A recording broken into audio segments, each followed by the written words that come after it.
जरा सोचिए, अभी तक आप अपना हर जन्मदिन विदेशों में मनाते आए हो, 5 और 7 स्टार होटलों में पार्टियां की हो, फिर अचानक एक दिन आपको अपना बर्थडे जेल में सेलिब्रेट करना पड़े तो कैसा लगेगा? आप तो यह सोच भी नहीं पा रहे होंगे, क्योंकि यह एहसास है ही इतना डरावना। लेकिन सभी सरकारों की चहेती रही निलंबित आईएएस पूजा सिंघल ने गुरुवार को इसे बेहद करीब से महसूस किया। विदेशों में ट्रिप करने वाली पूजा सिंघल ने इस बार अपना जन्मदिन कालकोठरी में मनाया है। नोटों की खान की मालकिन रही पूजा सिंघल गुरुवार को 44 साल की हो गई। बड़े बड़े 5 स्टार होटल में फंक्शन अटेंड करने वाली पूजा सिंघल ने यह कहां सोचा था कि किस्मत कभी यह दिन भी दिखाएगी। उसने कहां सोचा था कि जन्मदिन पर वह इस बार खुद को इतना अकेला और बेबस पाएगी। अपने एक ऑर्डर से अधिकारियों को हिला देने वाली पूजा सिंघल ने कभी यह कहां सोचा था कि अपने ही बर्थडे पर पति से मिलने के लिए समय की पाबंदी होगी। जन्मदिन पर बच्चों का मुंह तक नहीं देख पाएंगी। खैर, सोचा तो किसी ने यह भी नहीं था कि इतनी कड़क छवि की आईएएस अधिकारी के पास से काली कमाई का खान मिलेगा। खैर, अब बात जेल में मने बर्थडे की। अखबार में छपी खबर के मुताबिक 7 जुलाई को पूजा सिंघल का जन्मदिन था। बताया जा रहा है कि गुरुवार की सुबह अपने जन्मदिन पर पूजा सिंघल ने भगवान की पूजा अर्चना की।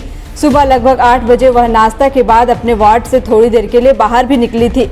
इसके बाद वह अपने वार्ड में वापस चली गई, क्योंकि उन्हें भी मालूम था कि वह जेल में है और इस बार कोई उन्हें सुबह सुबह सरप्राइज देने तो आएगा नहीं। लेकिन इधर जेल के बाहर पति अभिषेक झा को भी कहां चैन थी।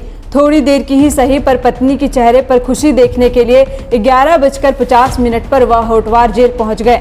जेल अधिकारियों ने यह बात पूजा सिंघल को बताई कि आपके पति आपसे मिलने आए हैं। जेल के वेटिंग रूम में पूजा सिंघल जैसे ही पहुंची, वह भावुक हो गई।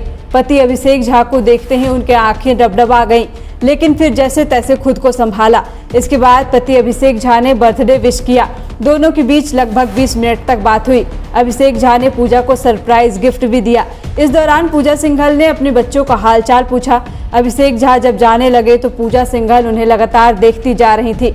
उनके आंखों में आंसू थे। अभिषेक झा अपनी पत्नी के स्वास्थ्य को लेकर भी चिंतित थे। पूजा ने अभिषेक को बताया कि बीपी कंट्रोल नहीं हो पा रहा है, जबकि वह समय पर दवाइयां ले रही हैं। जेल प्रशासन की ओर से भी पूरा सहयोग किया जा रहा है। कभी भी तबीयत खराब होने पर तुरंत डॉक्टर को बुलाया जाता है, लेकिन फिर भी तबीयत में थोड़ा उतार चढ़ाव होता ही रहता है। बता दें कि 6 मई से पूजा सिंघल प्रकरण में कार्रवाई जारी है। 6 मई की सुबह पूजा सिंघल के 25 ठिकानों पर ईडी की ताबड़तोड़ छापेमारी की गई थी।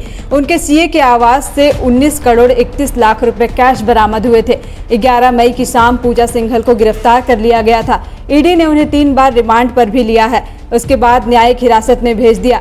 अब जमानत के लिए भी ताबड़तोड़ कोशिश की जा रही है, लेकिन 2 बार जमानत याचिका खारिज हो गई है। 12 जुलाई को मामले में अगली सुनवाई होनी है।